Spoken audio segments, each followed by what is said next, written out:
Our mission today? To stomp out the car meta. Hello, and I am going to admit I am sick of the car. I need to take a break from it, and while I've been trying to run down the list of all of the various card decks out there to give them a shot, I just need to cleanse my palate, and we're going to do that with an old favorite, Naya Initiative. This deck is looking to overrun your opponent, but not in the same way that Car is. Basically, we're just trying to slam a 4-drop initiative creature as quickly as possible, hope that it snowballs, and take over the game with the initiative. We're doing that with a whole bunch of fast mana in the form of soul lands, artifact mana, and spirit guides, and we're just trying to slam a 4-drop on turn 1 and ride it to victory. To back up our game plan, we do have a bunch of disruptive elements in the form of Chalice of the Void, Archon of Emeria, and Magus of the Moon to be able to attack our opponent's decks on various angles, and some Once Upon a Time to be able to smooth out our draws and find our lands and creatures that we need. Game plan is super simple. Just drop an initiative creature, ride it to victory, and profit. Sideboard is mostly just stuff to be able to interact with opponents on various angles. We have more initiative threats in the sideboard if we need to increase our density to be able to find them quicker or to be able to overrun our opponents. We have a Leyline of the Void to shut down graveyard decks. And we have a whole pile of artifacts to be able to bring in if we need to. A full playset of Disruptor Flutes to shut down activated abilities or tax key spells. The One Ring to be able to act as a fog and get us some card advantage because there's not really a ton of actual card advantage in this deck outside of the Undercity. And we do have a full playset of Karns that we can bring in to shut down the artifact-based decks that are running around there, and also to be able to give us access to any of our One Ring or Disruptor Flutes from the sideboard if we think we want them, but we're not 100% sure and we want to tutor them out instead. So can we just stomp over our opponents with a good old-fashioned initiative stompy deck? It's not really a huge part of the meta anymore. It really dropped off because of the prevalence of the Dimir Reanimator deck that was running around. But with Reanimator not being quite as big of a part of the meta anymore, it's not as risky to have our big initiative creatures discarded and then reanimated by our opponent. So let's see if it can come back into the meta and stomp over all of the card decks that are running around currently. If you like this video, do me a favor, drop a like and a comment below, and be sure to sub to the channel to know when my videos go live. As a thank you to all of you viewers, when the channel hits 500 subs, I will be offering everyone free donation deck lists for all of the following months. So if you want to see your deck played on the channel, make sure you hit that sub button if you haven't already. With that all said, let's go play some Magic. Okay, so I made a last-minute audible right before hitting record, where I decided to swap out the Chalice of the Voids for Trinispheres, because after testing Chalice of the Void recently, it just doesn't seem very good in the meta, and Trinisphere just feels better. That said, I can turn 1 Trinisphere, or I can turn 2 Monster or turn 2 Trinisphere based on whatever opponent is doing. Do I think that's good enough, is the question. I think we're going to say yes. See what our opponent's doing. See if a monster or a Trinisphere is going to be more impactful against our opponent. But they play a Flooded Strand into an island, into a Ponder. Okay. So unless we hit some other fast mana here, I think we're just going to go ahead and play Plains, set up for a turn 2 Trinisphere. And then we can also play the Trinisphere around a Daze. And opponent did not shuffle off of that Ponder. I hit an Ancient Tomb. Well, with that being said, I think we're still just going to stick with play Plains, see what they do next turn to decide if we want to try to go for a monster or go for a Trinisphere. And I think we're going to go for Trinisphere first to try to tax them on whatever the hell they're doing over there. Okay, Tamio, do you have a follow-up island into Brainstorm? No, Undercity Sewers, so this is Dimir something. So Trinisphere should be pretty good against them. Okay, looks like Dimir Tempo, Bind and Orcish Bowmasters, 5 cards in hand. We hit an Undermountain Adventurer. Well, we will play Ancient Tomb, play Lotus Petal, and play a Trinisphere around Daze. And if they Force of Will this, it means that it's a Force of Will and a Murktide Regent, both out of hand, so we should be able to start slamming initiative threats next turn. A Wasteland, I mean, that's fine. We have another Soul Land. I think we might try to Undermountain Adventurer first, because that'll allow us to go get red mana to be able to play the Caves of Chaos Adventurer, and it gives us green mana for additional Undermountain Adventurers. into a flow state that is turned on. Okay, so they're refueling their hand here. I wouldn't hate another piece of fast mana. And opponent passes the turn. We hit a Once Upon a Time. Well, we will start off with our Undermountain Adventurer here and hope that our opponent didn't find more counter magic. Okay, they did not. This will allow us to go ahead and grab red mana to be able to play Undermountain Adventurer, or Caves of Chaos Adventurer. So we will grab the red, set up for that next turn. We already have white to be able to play Seasoned Dungeoneer. And hopefully this just means they're kind of out of mana, or yeah, they're out of counter magic, so we can just keep slamming stuff. Do they have a Fatal Push for this? Yes, they do. I mean, that's mostly fine, because we just have follow-up threats to keep slamming here. And I think we're going to go ahead and Lost Well here. I think we're in for a little bit more of a grindy game, and I'd like to find some more mana. I would not hate to see a Cavern of Souls. I actually think I want both of these. So we will put City of Traders on top, draw Cavern of Souls, tap some mana, play Cavern of Souls. I think we're going to go ahead and put this on Human because we have 2 humans. And then I think we're going to play the Caves of Chaos Adventurer here. Start trying to go aggro. And then we will get some extra mana. This will ensure that we can play one of our initiative threats regardless next turn, even if they have another Wasteland. It's mostly just another Murktide Regent is really the only thing I'm concerned about here. And even then, I think we can power through a Murktide Regent. We're just going to have more attackers. This could be a Kaido, which would be mildly annoying, but not the end of the world. And it looks like maybe not. No, okay, this is a Kaido. But we'll just slam one of our other things. They'll get the initiative for a turn. We'll get 2 blockers for next turn, even if they want to stun this. If they don't stun it, we can just kill Kaido. And if they don't stun it, it doesn't give them any kind of card advantage. I feel like they kind of have to stun this, otherwise they know Kaido's dead. Okay, they are going to stun it. That is totally fine.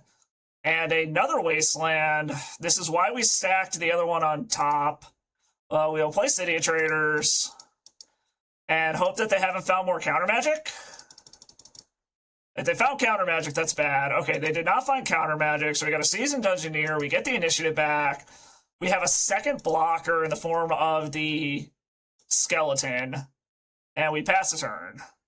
We can block the Kaido, probably with the Skeleton. They're going to need to answer 2 creatures here to be able to get the initiative back. They could stun one, have a removal spell for the other. No, they're just going to uptick the Kaido. And I will gladly chump block with the Skeleton. All right, get in. We are going to go ahead and chump block with the Skeleton to keep the initiative. One more turn, and our Caves of Chaos Adventurer will untap. Cracking a clue, drawn a card. Fatal Push on the Seasoned Dungeoneer. Okay. I mean, this is scrappy, don't get me wrong. Into a Tameo, that's fine. We still get to go into the Throne of the Dead 3 here. And we hit Caves of Chaos Adventurer, Seasoned Dungeoneer. I think we're going to grab the Caves of Chaos Adventurer here because it represents the most potential upside here because it can cast cards for free. And it's going to put us back into the Undercity to be able to go grab our basic forest to be able to play Undermountain Adventurer. So we'll grab the forest. Get our draw for turn. We hit another City of Traders. Well, we will tap the City of Traders, play the forest, play an Undermountain Adventurer, venture further. I think we're going to go ahead and forge up the Undermountain Adventurer here. Just start going for the aggro beatdown. And pass the turn. Next turn, the other Caves of Chaos Adventurer wakes up. And then this produces 6 mana. Both of these cast things for free. They can stun something here. And this Caves of Chaos Adventurer is completely uninteractable. Drawing a card. Okay. Moving to combat. Getting it with the Tameo. I'm assuming this means they're probably just going to flip the Tameo. Or do they have another Kaido to sneak in? No. Okay. Just get a clue to probably flip the Tameo here. Are they going to down tick to stun something? Apparently not. Just did nothing with the Kaido. That is interesting. Well, we'll trap our opponent. We draw another Once Upon a Time. Well, we will attack with probably everything here. We'll send 1 at Kaido, 2 at the opponent, because this alone is lethal right here. And then I get 2 K's of Chaos Adventurer triggers, a Archon of Emeria, and a Simian Spirit Guide. Alright, we're seeing something here. It is a Orcish Bowmasters, okay. Absorbing a little bit of damage. Pinging our face, that's fine. Alright, gonna eat 1 damage there, eat the 5 damage there, that's fine. Trample over for 7. And then we will cast the Simian Spirit Guide, play a City of Traders, cast the Archon. And it looks like they're Fatal Pushing the bigger of the 2 Caves of Chaos Adventurers. That's fine. And then we will pass the turn. Land from the opponent. Moving to combat. Getting in with the Tamiyo. Do you actually have a... Well, we're going to block it with the Archon. I was going to say, do you have another Kaido? But I'm willing to prevent that from happening by blocking with the Archon. Cracking a Clue. Looks like they're trying to flip Tamiyo. But that doesn't save them. Playing another Tamiyo. Back on blocking duty. And they scoop it up. Okay, cool. Took down the Dimir tempo deck on the play. So, against what our opponent's doing, I kind of like our main deck a lot here. I don't really know if I want to change anything. I could increase my threat density with the Caves of Chaos Adventurers. I could shut down any graveyard shenanigans they could have with, like, a Murktide Region or Nether and Barrogoyce with the Leyline to the Void. I could shut down some activated abilities with Disruptor Flute. I'm just not really sure what we would want to take out. Magus can make their mana extremely awkward, but they do have a decent amount of basics, so I'm not sure if that's really how we want to go here. I think we might try taking out the Maguses and bringing in some Disruptor Flutes to be able to shut down their activated abilities, and try something like this. Alright, this is a little wonky. Like, we get a lot of relooks with this Once Upon a Time, and we have an Uncounterable something, but we don't really have anything else to go along with this, so I think we're going to ship this one. This is better. This is a turn 1 Archon, so we're going to go ahead and keep this, and I think we're going to get rid of the Simian Spirit Guide, and trust that we find something to do with this Underbound Adventurer, or maybe we bid the Underbound Adventurer, because we have no way to get to green mana for this at the moment. The red at least represents Magus, or we took the Magus out. It represents Caves of Chaos Adventurer, and the white off of the Chrome Box represents the Seasoned Dungeoneer. I think we're actually going to put the Underbound Adventurer back. Opponent kept on 7, starts out with a Flooded Strand. A Thoughtseize would be a little annoying. Into an Island, okay. Into a turn 1 Tamiyo, okay. A Once Upon a Time, well, we can cast that before we do anything. See what we find here. City of Traders, Underbound Adventurer. Well, I guess we take the City of Traders here. Play an Ancient Tomb. Play a Chrome Box. Bin a Archon under the Chrome Box. Cast the other Archon. And hope our opponent doesn't have a counterspell for this. Force of Will, Pitching a Ponder. Okay, well, they're down to 3 cards. I guess we're going to see if they can turbo flip this Tamiyo. We do have the backside of it covered. Okay, Wasteland is fine. Again, we have more lands. And we hit a Mox Diamond. Well, we can play City of Traders. And we will wait to actually use Disruptor Flute until they go to flip the Tamiyo. Because if we just run it out now, there's a chance that they just decide not to ever draw 3 cards to be able to flip Tamiyo and just keep trying to amass clues with it. An opponent is going to Brainstorm. We will flash this in before they get a chance to find more counter magic. Ooh, they had another Force of Will. Okay. Well, they're down to 1 card. They're going to have 2. If we can find a white or a red initiative threat, we can slam it and start pressuring this Tamiyo. They kept a very defensive hand. And a Bloodstained Mire, 1 card in hand. Basic Swamp, and it's a Thoughtseize? It is a Thoughtseize, okay. So Simian Spirit Guide is gone. We hit a Mountain. I think we're just going to go ahead and run this Chrome Box out. Just so we have access to all of our colors so we can play whatever we hit off the top.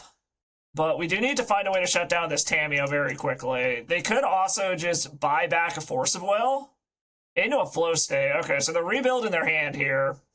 Upticking Tamiyo, a land. Into a Nether Goyf. Okay. Once upon a time. Well, this one might be over unless we can shut down this Tamiyo. Unless they decide to proactively get a Wasteland back. Drawing a card off of the clue. Hitting us for 3. They're upticking Tamiyo, so we need to hit a Disruptor Flute. We will do this just for the sake of trying to thin out some of the top of our deck. Of course, there was a Disruptor Flute. 2 down. Disruptor Flute. Ancient Tomb. Okay, nope, they got this one. They just had, like, the perfect hand there. The double Force of Will, even on such low resources, really got us. With that being said, I think we might just run it back, honestly. I don't really think there's anything else we need to do here. Being on the play will help immensely. This is a turn 1 Trinisphere if I'm willing to give up this Seasoned Dungeoneer. Otherwise, it's a turn 2 Trinisphere. Or it's turn 1 Trinisphere, turn 2 Trinisphere. I think we're going to keep it. I think we are going to give up this Seasoned Dungeoneer and trust that we draw what we need to. Play Chrome Mox. Imprint the Seasoned Dungeoneer.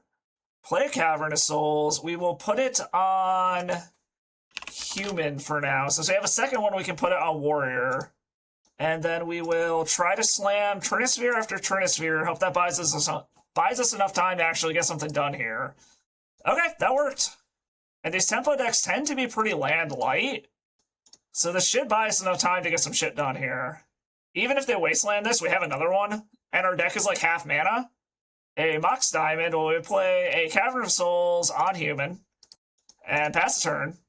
Polluted Delta from the opponent. We hit another Cavern of Souls. We will put this one on Warrior. And then we will play a second Trinisphere just to make sure that the lock is up here. So they can't just bounce one and unlock everything. Cracking their Delta into an Undercity Sewers. Chucked a Bitter Triumph. Hopefully they're looking for lands and they're starting to miss them. And it looks like they were already missing lands. I like that quite a bit. Chucked a Brainstorm. We hit a Once Upon a Time we can't cast, so we'll pass the turn. It looks like opponent is still missing lands. This is giving us time to find our lands and our threats. We hit a Simian Spirit Guide. That is a 4th mana to do something with, but it's not in a color that we need at the moment. Opponent tried to pay cost for something, but going to discard again. Luckily, now we have the mana to cast any threat possible. We could just run out this Chrome Mox. I mean, we might as well. We're not doing anything else anyways. And I think we'll put the Simian Spirit Guide under it. Whoops. And this just gives us a solid 4 mana to cast anything with here. Our opponent is still 2 lands away from being able to even play anything. And if they wasteland us, they're just setting themselves back. Another Chrome Mox.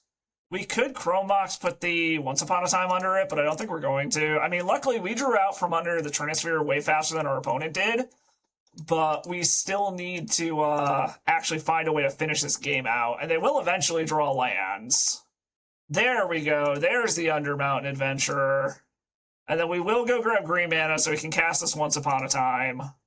Go grab green mana, play the green mana, and pass the turn. Now I like where we're at. They still can't cast anything. The initiative is uncontested for at least the next 2 turns. And opponent scoops it up on the board already. All right, on to the next round. Up against Lands NL, who I think is a pretty well-known combo player, if I remember correctly. So a turn 1 Trinisphere would be nice. This is not a turn 1 Trinisphere, but it's turn 1, 3 mana, plus whatever I can find off of this Once Upon a Time. Is that good enough? Up against combo, probably not. I think we're going to try to find a Trinisphere hand here. Or an Archon hand. That works too. We will keep this, bin the Magus. And we are kind of just looking for any land here to be able to pitch to this Mox Diamond. And I think we're going to go ahead and take Ancient Tomb here. And we can play Ancient Tomb. Play a Lotus Petal.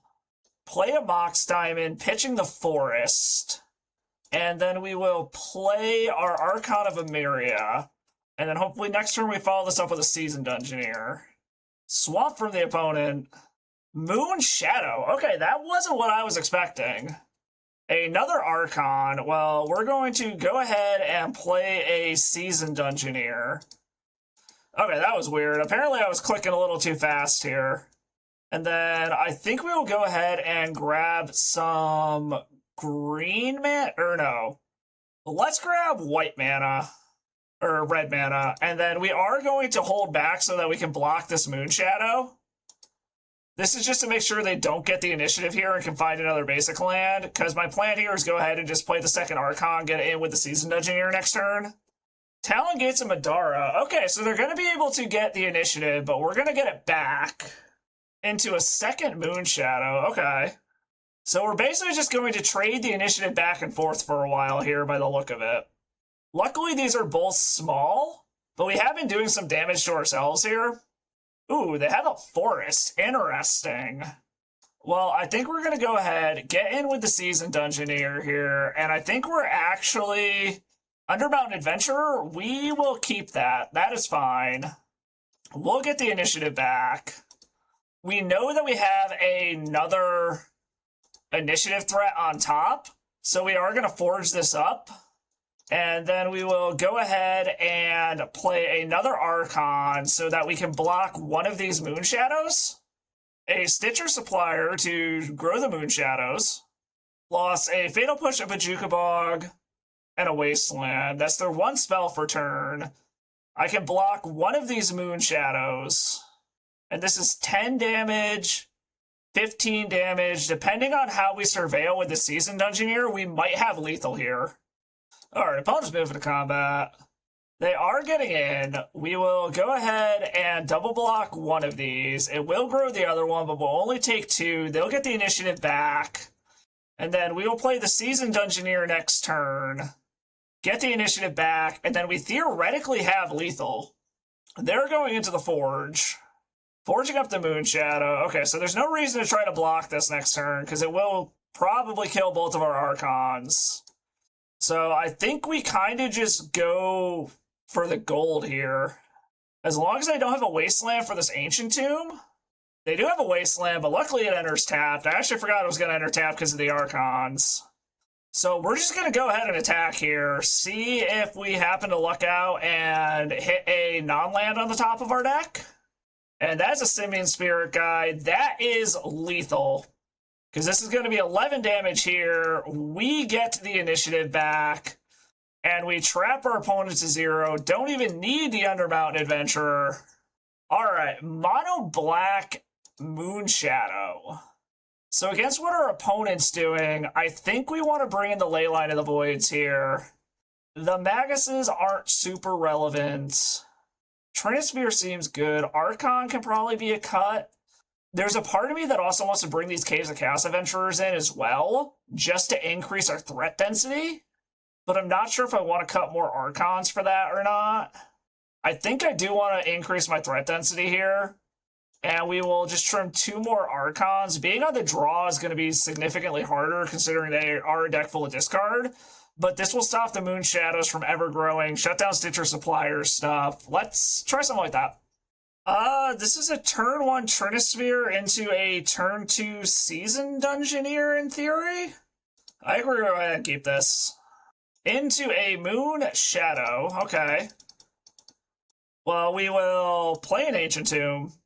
Play a Lotus Petal, do a little damage to ourselves here, but drop a Trinisphere so they at least can't cast any spells for a few turns. And then work our way up to the Season Dungeoneer. Ooh, Wasteland. Okay, well, we have redundant lands, but that is going to grow their Moonshadow. A Caves of Chaos Adventurer. Well, we'll play Plains, pass the turn. They're going to get a couple of hits in here, but hopefully we can overpower what they're doing. Bayou, okay. A Lotus Petal. Well, we'll play Cavern of Souls on human. Pass the turn. We are going to go very low on life before we theoretically stabilize here.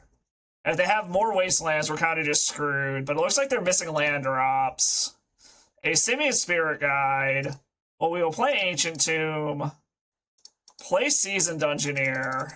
We are introducing the initiative, and we're going to hopefully stabilize at 6 here.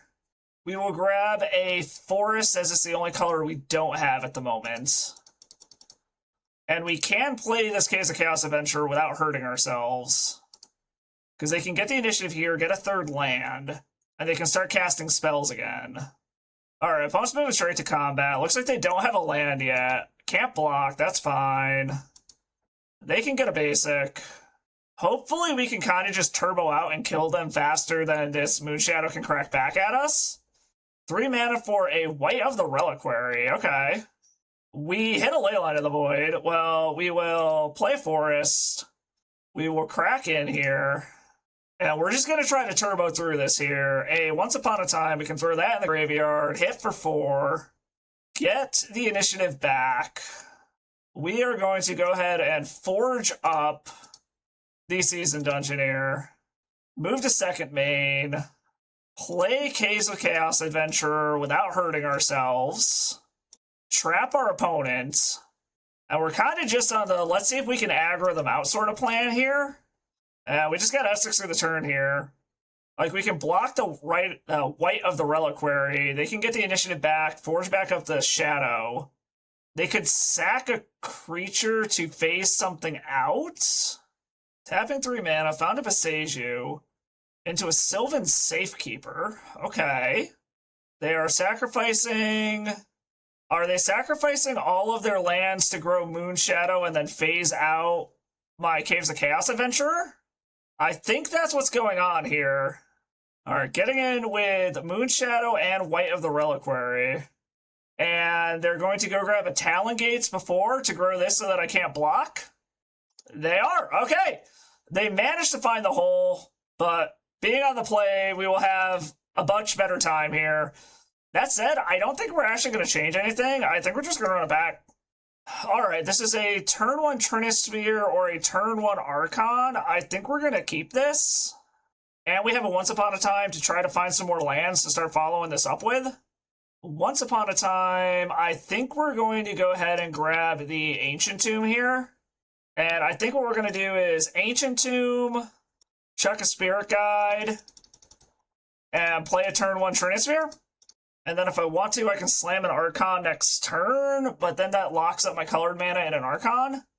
Our opponent's going to Once Upon a Time as well in response. Into a Wasteland. Okay, well I have follow-up lands, and that's going to set them back 1. So I'm not super concerned about that. Yep, playing the Wasteland, that's fine. My deck's about 50% mana. I'll draw out of this pretty easily. So we will play this on Human. And I'm a soul land away from just being able to slam this Seasoned Dungeoneer here. Polluted Delta from the opponent. We hit a Chrome Box we can't cast, so we'll pass the turn. I guess we're going to see who draws out of the Mana Screw first. Underground Mortuary from the opponent. Binning a Once Upon a Time. Hopefully our opponent is more mana screwed than we are. If we hit another land, we can always get this Chrome Box out to jump up to 3 mana. Verdant Catacombs. Like I said, if we hit a soul land, which we do, so we will get the soul land, and we will slam a Seasoned Dungeoneer, go grab a white source here, so that we can play Archon next turn. Grab our white source. This allows us to be able to play Archon. Do they have another Surveil land, or do they just have the 1? Cracking their Verdant. Grabbing a Dryad Arbor. Okay. We can't do anything, so we can have 6 through the turn. They have 3 mana here. Into a White of the Reliquary. Okay. And I think we're just going to go aggro here. And we hit a Cavern of Souls. Well, we will float some mana, play out our Archon, and then we will get in with the Seasoned Dungeoneer. See what our top card is. It is a Undermountain Adventurer. Do I want to put that into the graveyard? I'm only going to have 3 mana next turn, but I can 3 mana into a Chrome Mox, and then play the Underbound Adventurer after that. Yeah, I think we're going to keep that. That's fine. I think we're kind of just on the aggro beatdown plan here. If they want to phase this out so it doesn't do damage, that's fine by me at this point, because that gets us Talon Gates out of their deck. Alright, just going to take the damage. That's fine. And then we will pass the turn. I actually wouldn't even hate it if they just, like, abrupt decayed the Trinisphere or something like that right now. That honestly wouldn't be the worst thing in the world. I mean, the Archon and the Trinisphere kind of both lock down our opponent to only being able to cast 1 spell per turn, whether it's truly only 1 spell or effectively because of the tax. And opponent's getting in with the White of the Reliquary. I'm assuming this means they're going to sacrifice the Dryad Arbor? Yes. There's the Talon Gates. They could turn on a Fatal Push to kill the Seasoned Dungeoneer. They can get the initiative. And it looks like that is what they're doing, but that's going to allow us to crack... Okay, yeah, we'll crack back with the Archon, get the initiative back, and then set up to be able to Seasoned Dungeoneer. You can get a basic, that's fine. I think we're still in a pretty good position overall here. Crack the Verdant to go grab a Bayou instead of playing their basic Forest. Okay. We get the Archon back. We will play Cavern of Souls. We will put it on Warrior. We will play a Chrome Mox to set up to do our thing next turn. Put a Once Upon a Time under it. Go in. Crack in for 2. Get the initiative back. Trap the opponents. And then see what they can do from here. Like, we might be able to get into the Throne of the Dead 3, depending on if they have a second Talon Gates or not. But they also need to spend their turn playing a creature so that they can actually stack it to the Knight of the Reliquary. Like, this is still pretty close, but I like that their creature is relatively small at the moment, and they are extremely taxed under both of these pieces. So they can either play a creature to be able to sack to white, or they can play discard spell to take this Undermount Adventurer. They can't do both. So pretty much either way, we are getting the initiative back. All right, played the Forest we knew about. All right, opponent is getting in with the white.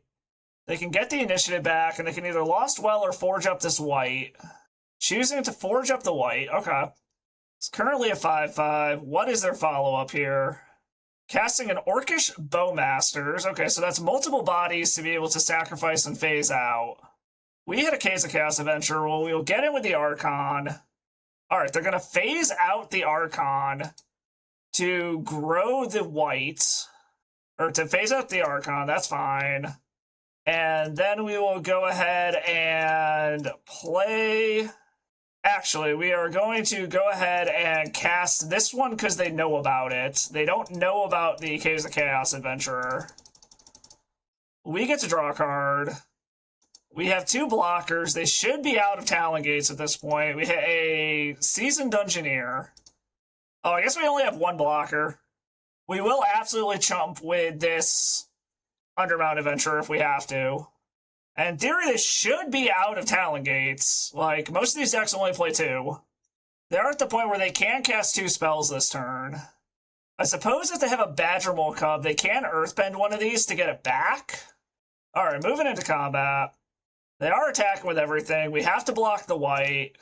Another Orcish Bowmasters, okay. To deal a little bit more damage. Yep, trapping us to 3. Well, we will hopefully have multiple blockers next turn to be able to do some stuff with here. Another spell from the opponent. Another White of the Reliquary. Okay. Well, we hit an Ancient Tomb. Well, we will play the Seasoned Dungeoneer here, which will get us into the Throne of the Dead 3 to get another blocker. We can do another Seasoned Dungeoneer. We can get a Caves of Chaos Adventurer. The Caves of Chaos Adventurer can kill a white. The Caves of Chaos Adventurer can theoretically kill the smaller one. The Seasoned Dungeoneer has a bigger butt here. So I think we're just going to grab the Seasoned Dungeoneer. And we will go ahead and grab a Mountain. Play the Mountain. And then we will pass the turn. And then what our plan here is chump block the white. Block this white. Block the Orc Army token. And then we should be able to win on the crackback here. If they have a removal spell, then we're just dead. They have 4 cards in hand. They've used up both of their Talon Gates already. Like I said, a Badgermole Cub could do it. If they have some kind of removal spell, that can do it. We've seen 1 Fatal Push already, so I'm assuming they have at least 3 more. Abrupt Decay could do it on the Archon. I mean, we can just F6 through the turn here. There's nothing we can do other than block and hope that our opponent just doesn't have a removal spell. But again, they've got 5 cards in hand. If they don't kill us this turn, we definitively kill them on the crackback because both of our Seasoned Dungeoneers are going to have protection from creatures. So this is the final turn one way or another. Alright, going right into combat. Alright, well, we will chump block here, block here, block here. And we got there. Holy shit, that was tight. On to the next round. Alright, lost the die roll. This is a turn 1 Underbound Adventurer. So I think I'm gonna actually keep this. Try to go turbo. I basically use my entire hand to do it. But if I don't see blue mana out of the opponent on turn 1, I'm just gonna go for it. If they have discard, I also can just refuel here. Thought Seize. Okay, well, let's see what they take here. If they take the Underbound Adventurer, I've got to draw plus Once Upon a Time to find a new one. Same thing, like Once Upon a Time can find mana if they take that. Took the Underbound Adventurer, okay. Well, we get a redraw with the Once Upon a Time, and that's a Season Dungeon here. So hopefully they're not an actual blue deck that just decided not to show us blue mana. And I think we'll go ahead, well, let's see here. We've got our 4 mana here. This will be our 3rd mana. Half of our deck is mana. I think we'll take the Underbound Adventurer. And we might actually just play that first. And we'll see if the opponents have 6 here. Or if they actually are a blue deck and are sandbagging it. Well, let's put the Spirit Guide under there. Pedal. Pedal. Are you actually a blue deck that is hiding your blue mana? Because this gives us the mana to be able to play the Season Dungeoneer next turn. Underbound Adventure resolves. We'll go grab a white source to play the Season Dungeoneer. And then we pass the turn. Alright, looks like a Rakdos deck of some sort. Are you a Reanimator? If so, that's very scary. They kept something on top. Unmask. Okay, so it does look like it's probably Reanimator. They took our follow-up threat, but they don't really have anything to go along with it at the moment. Well, we are going to forge up so that hopefully Reanimate itself is off. And we hit a Trinisphere. Well, let's get in. Trinisphere will be very helpful against what our opponent's doing here. And then let's Trinisphere him. See if we can ride this Underbound Adventurer. This is the deck that specifically kind of knocked Initiative off of the map. And scoop into the Trinisphere. Okay, yeah, this is exactly the deck, which is why Initiative fell out of favor, because it's so risky to have our creature removed from our hand and then reanimated. But that said, I think what we're going to do here is up our creature count, because they could pivot onto a Stronghold Gambit route, which is typically what you're seeing off of these Rakdos versions. So we want to make sure we have a critical mass of creatures to be able to put in off of a Stronghold Gambit. However, we still have to very much worry about our opponent being able to strip our creature and reanimate it. We have their graveyard locked down with these Leyline of the Voids, and we have Stronghold Gambit kind of covered by having a mass of creatures. The problem is what the fuck do we take out now? Because we really kind of want everything in our deck at the moment.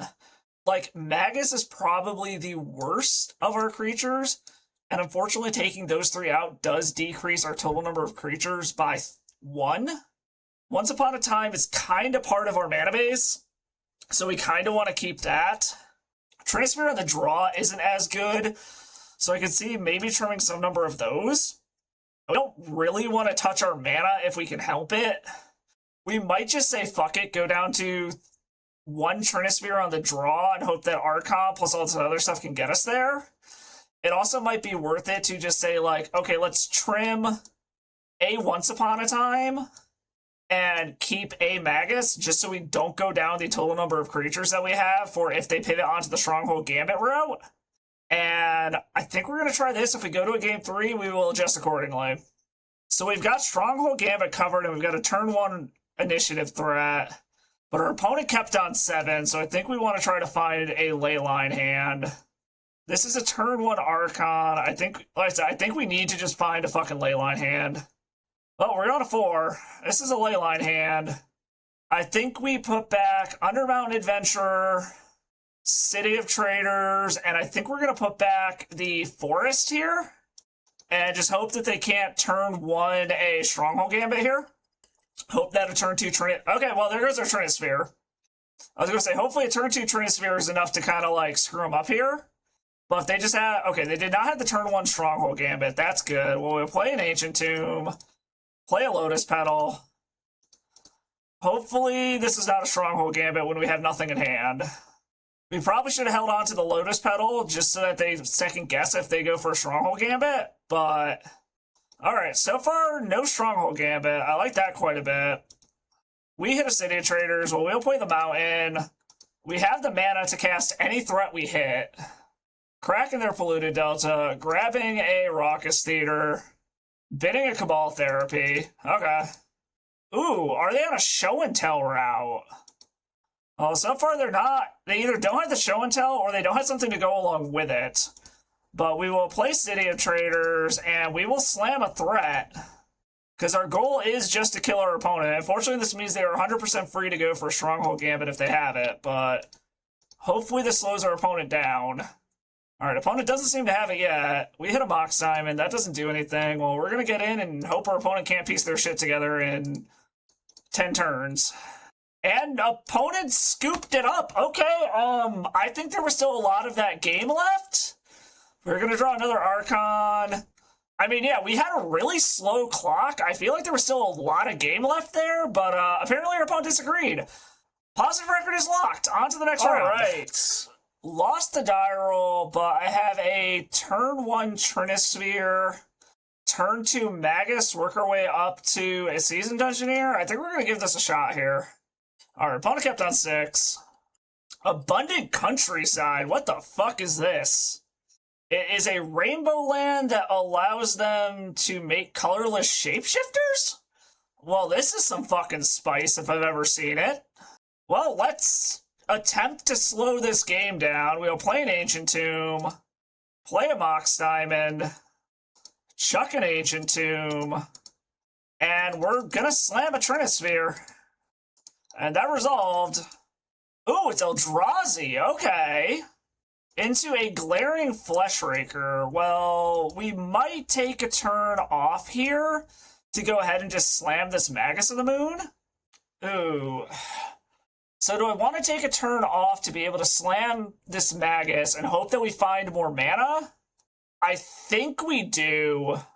I've got 3 mana. Well, no, I don't have. Yeah, I have colored mana next turn to be able to do what I want to do. So I think we are going to take a turn off just to slam this Magus, shut them off of any colored mana whatsoever. And then we can Archon the following turn, hopefully hit lands and start slamming Seasoned Dungeoneers. Casting a Lotus Petal just to make a dude. Okay. That gives them some colorless mana. So this is just a weird version of Eldrazi. We'll take a Love Tap for 2 here. That's fine. Oh, they don't even get in for 2. Okay. Another Magus. Well, we will go ahead and slam this Archon then. So now they're stuck only casting 1 spell per turn. Casting a Thought-Knot Seer. Okay. This is not what I was expecting at all when I saw this land. Took the Seasoned Dungeoneer. Well, we hit a Lotus Petal. Yeah, I think this one's over. I was not expecting Eldrazi when I saw that. So, unfortunately, they were able to work their way around just enough. With that said, Trinispheres don't seem very good. So let's take those out, bring the Caves of Chaos Adventurers in. We are going to bring the One Ring in, and then I think we will bring 1 Karn in, and we're going to try something like this. All right, we need a blazingly fast lock start here. If we had a land, this is a turn 1 Magus, but we got to ship this, unfortunately. This is kind of the same situation. Unfortunately, we got to mulligan it again. I mean, I guess we're keeping this. Get rid of the Mox Diamond. We can turn 1 Seasoned Dungeoneer, see where that goes. I think that's our best bet at this point, unfortunately.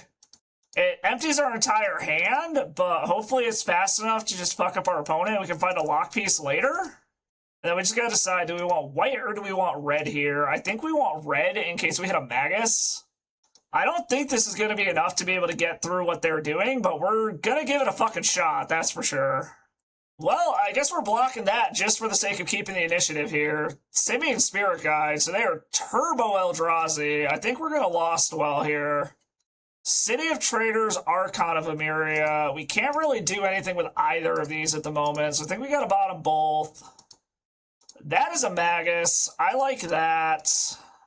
Shut them off of colored mana for right now. This would be so great if we still had the, whatchamacallit here, the Underbound Adventurer, but we're set up.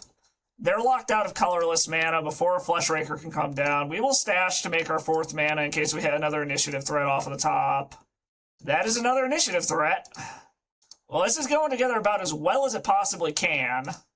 And we get a spooky skeleton to go along with it.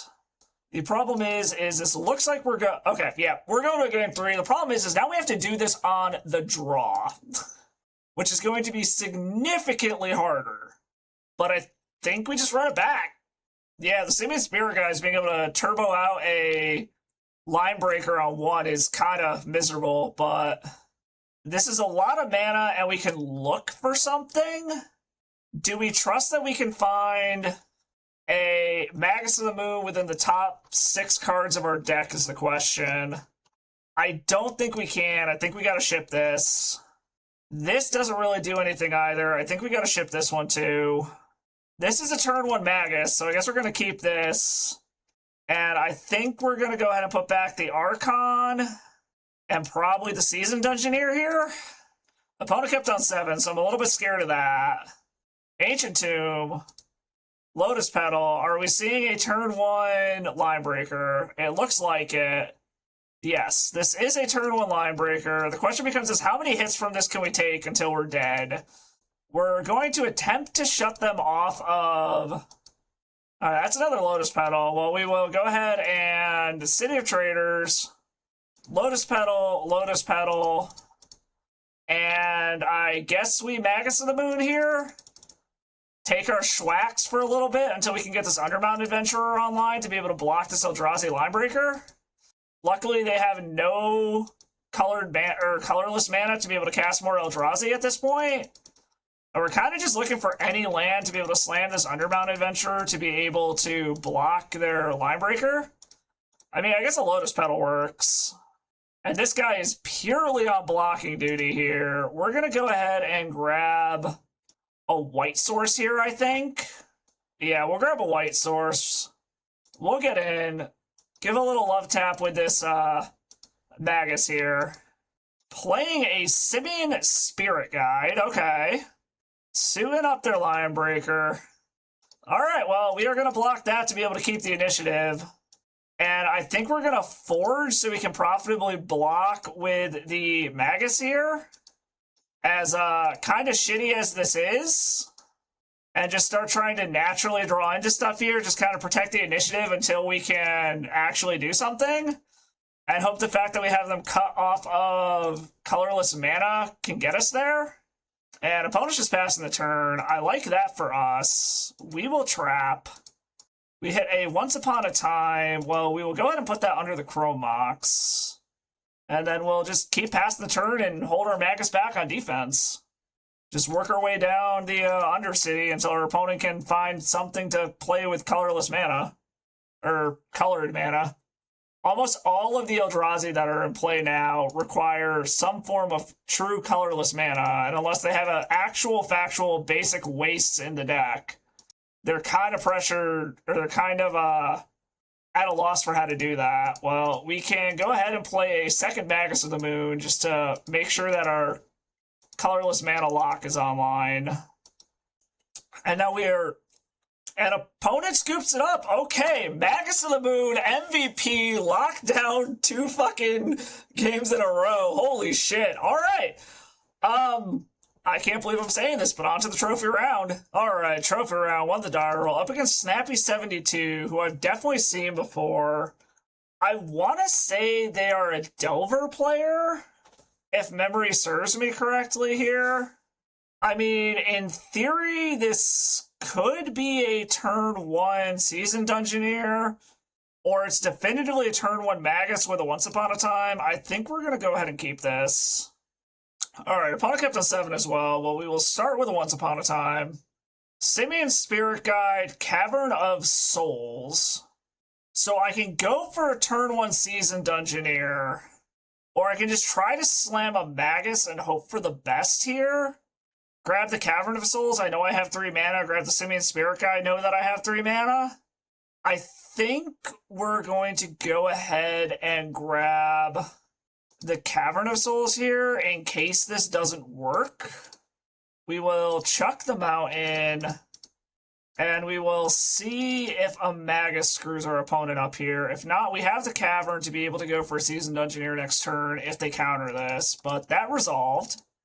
Hopefully our opponent has a very greedy mana base and doesn't need red. Alright, Ancient Tomb of some sort. Got it. Well, we definitely like the Magus to be able to try to fuck with that a bit. Well, we'll play Cavern of Souls. Swing in. Is this show and tell? Is this omni-tell? What is this? I'm mildly concerned. We can once upon a time to try to find our fourth land to slam a Seasoned Engineer. A Karakas? Okay. I don't know what our opponent's doing. I'm going to be completely honest. Well, we're basically just looking for any land here. We will grab a City of Traders. And this allows us to play a Seasoned Engineer. Drew another city. We will play the Seasoned Engineer. We will go ahead and grab... I don't think it super matters here. I think we might just grab a white source in case they find some way to deal with this Mox Diamond. Maybe it's because I literally just watched... Oh shit, what was that was revealed? Undermountain Adventurer? We will not put that into the graveyard. I totally wasn't paying attention there, but what I was saying was, like, maybe it's because I literally just watched the 3BNU video of, like, this mono-white stacks deck that this is what this is reminding me of here. Because this doesn't feel like Death and Taxes. Like, it'd be kind of wild if this is the 3BNU, like, mono-white stacks deck that I literally just watched earlier today. But that's the only thing I can think of that has Ancient Tomb and Karakas in it. Okay, they have basic white now. 3 mana for... Oh, they're on their own? Stompy white? Is this like mono white initiative? Well, we're going to go ahead and forge up. I think we're going to go ahead and forge up the Magus. I guess we're just going to trade the initiative back and forth for a little bit here. Well, we will play the City of Traders. Our one spell for turn is going to be Undermountain Adventurer to barrel through the Undercity here, to be able to trap our opponent. And we're just going to try to kill our opponent faster than they can kill us. I'm very confused what our opponent's deck could be here. We are going to attack with all creatures. We are going to give the Magus the protection so that it does the most damage possible. Drew a land. Get in for 8. Opponent's at 2. They can get the initiative back, but we have so many creatures to attack. I don't know how they get out of this. Especially only being able to cast one turn, or one spell. So is this like Stompy Death and Taxes? Is that a thing? I'm very confused what our opponent is doing over here. This very much looks like a Stompy Taxes stack. Okay, Chrome Mox is their one spell for turn. Are they going to reveal something else? Like, I guess they could have a Solitude? Okay, this looks like Stompy Death and Taxes with that Witch Enchanter under there. Like, they could Solitude? You already cast your spell this turn, Snappy. This is a symmetrical effect. Alright, opponent realized Archon is symmetrical and scooped it up here. I'm guessing they're on Stompy Taxes of some sort? I really don't even know what I want in here. Like, we could probably take the Archons out since we saw they have Archons in their own deck. We saw some artifact mana, so we could bring in Karns. We could increase our threat density. Maybe we bring in a One Ring, being on the draw, take a Trinisphere out. Like, I don't know how reliant they're going to be on artifacts here. If they are Death and Taxes of some sort, Disruptor Flute is good for shutting down some stuff, like Stoneforge Mystic. But seeing as I don't actually 100% know what they're doing, I'm gonna try this and kind of see what happens and see if we can see more of their deck. This has absolutely no mana, so we gotta ship this. With a Once Upon a Time, I think we're gonna go ahead and keep this. Bin a Mox Diamond. If we hit any fast mana off of this Once Upon a Time, we have a turn 1 Seasoned Engineer. Lotus Petal, City of Traders. Into an Archon of Emeria. Okay. So this does just look like Stompy Taxes. Well, we hit an Ancient Tomb. I think we're just going to go ahead and play Forest. And then we can go ahead and play the Mox Diamond here. I actually should have done this the other way and kept the Ancient Tomb. Our opponent's going to get in for 2. Introducing the initiative is a little wonky here since they don't have a way to block this Archon. Alright, they are not playing another land, so it looks like they are trying to save this. We will play the Once Upon a Time. And we've got Caves of Chaos Adventurer, City of Traders, Cavernous Souls. I think we're just going to take the City of Traders here. I don't like introducing the initiative this way, but since we have a second Seasoned Dungeoneer, I think we're just going to go ahead and do it. And we're probably just going to trade the initiative back and forth for a little bit here. We will go ahead and grab a Plains. It doesn't really matter since we had the Mox Diamond. Alright, this is a very strange matchup here. Like I said, without being able to block this Archon, introducing the initiative is kind of risky, but I'm hoping just being able to Seasoned Dungeoneer into Seasoned Dungeoneer will allow us to kind of do what we need to here. The fact that they're not playing lands gives me hope that, like, they don't have the bonus mana to really do much of anything, but now they are. And a Thalia, well, luckily that doesn't really affect us much. And hopefully we can just out-aggro our opponent here. So we're going to go ahead, crack in with the Seasoned Dungeoneer. I'd love to see another initiative threat on top. The One Ring. Yeah, we will absolutely keep that. Hit for 4. Get the initiative back. We will forge up our Seasoned Dungeoneer.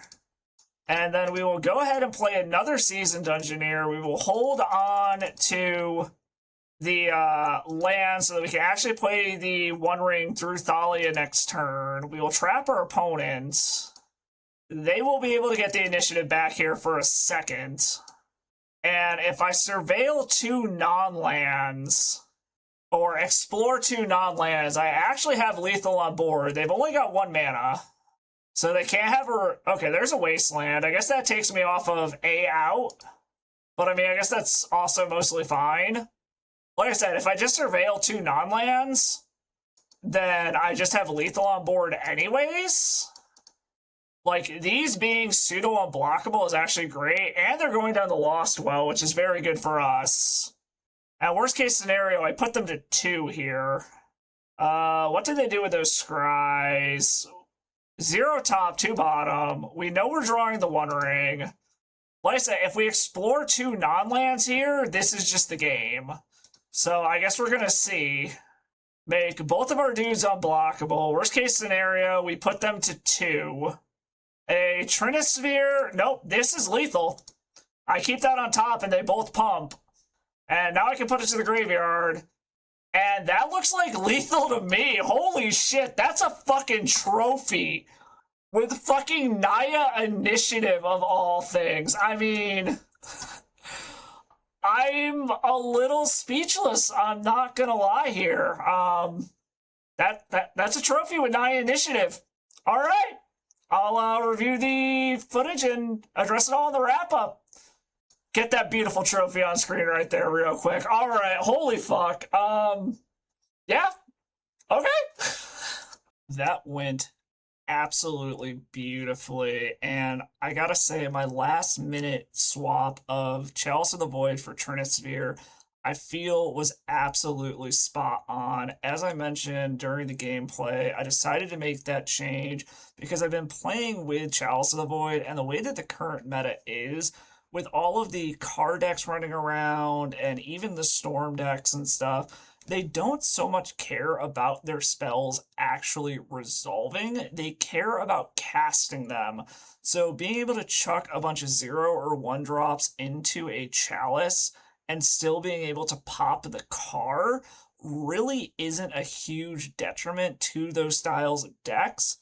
Whereas Trinisphere makes it so that they actually have to spend mana on their spells and greatly slows them down. And we also saw a lot of decks are being very, very light on mana, and Trinisphere is essentially restricting them to 1 spell per turn.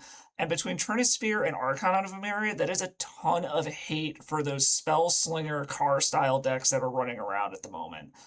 That being said, the rest of the deck honestly felt really great. We got to see Magus of the Moon just solo a match. We got to see slamming a initiative creature as soon as turn 1 can just snowball and take over a match. This is exactly what this style of deck is trying to do. And with Reanimator not being as prevalent as it used to be, the risk of having your initiative creature discarded and then reanimated by your opponent, and your opponent snowballing with the initiative, just isn't as great as it used to be. And I think the meta is actually in a really good place for initiative to come back and start punishing a lot of the decks that are going around the format at the moment. Because your creatures are so big and they snowball, they outclass the tempo decks really quickly and really easily, and having the hate pieces in the form of Trinisphere and Archon of Emeria really slowed down those turbo fast card decks that are running around. Really don't have any major changes I could say to the deck. The only part that felt kind of wonky, I would say, would be the sideboard. We didn't really run into any artifact decks where Karn could really shine, but having a full playset of them in the sideboard seems like it might be a little much in my opinion. And then having your entire wish board for Karn just be Disruptor Flutes in the One Ring kind of feels non-synergistic when that's all you're really going for, because the matchups where you really want Disruptor Flute, you're probably going to be boarding those in over the Karns anyways. And only having a single the One Ring also felt a little weird, because the matchups where you want it, like those grindy blue-based matchups to recoup your card advantage after you shoot your first shot and empty your hand trying to get a lock piece or a threat down, only having a single One Ring without being able to go through the initiative already to start drawing cards with it just feels like you're really not going to find it that often, especially when Once Upon a Time is your only pseudo card advantage, and all that can find are creatures and lands anyway, so it's not going to help you find the One Ring. So I might change up the sideboard a little bit. I might say get rid of the Karns and throw some more One Rings in here, or if you want to go with the Karn board idea, have a true wish board for it and not just have only 2 artifacts. You could probably get away with getting rid of the extra Caves of Chaos Adventurers, or moving those into the main deck and taking something else out to give you more slots for the Karn board. But overall, it might have just been the matchups that I played. Karn just really didn't feel necessary in the sideboard at all. But who knows? That was just my experience. But I am absolutely blown away by how well this deck worked today. We got to see it do everything it wanted to.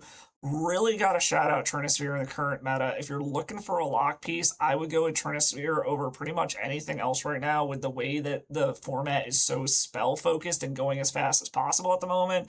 And at least until Carr hopefully eats a ban, it's just going to slow those decks down and make it so that they're not going to be able to pop that Carr if you can get a Trinisphere down before they can do that.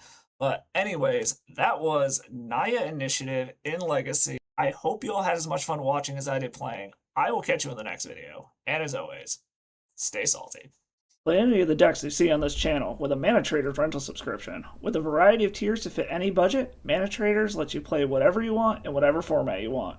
Use code DasSourKraut at checkout and become a better player today. Thank you for watching the video. I hope you like what you saw. If you did, do me a favor, hit that like and sub button below. They are free ways to support the channel. And drop a comment, let me know what you like. Any kind of feedback you got, your opinions on my gameplay, the decks that I play, any of that kind of stuff. If you really like what you see, go ahead and drop by the Patreon. Become a patron, get to read some of my tournament reports and some stuff going on outside of just Magic in my life that I'm going to start putting over there as kind of my own personal blog. Also, you can do donation deck lists over there, just the price of a league if you have a specific deck you want to see, or you have an idea you want me to brew around, something like that, go ahead and do that. Nothing is required. It's always appreciated, though. Any donations go directly back into the channel, covering stuff such as leagues for donation decks or the rental program that I'm a part of. I am a small-time YouTuber. I'm doing this for fun. I really hope you all like what you saw. I truly appreciate you all stopping by. I will catch you all in the next video, and as always, stay salty.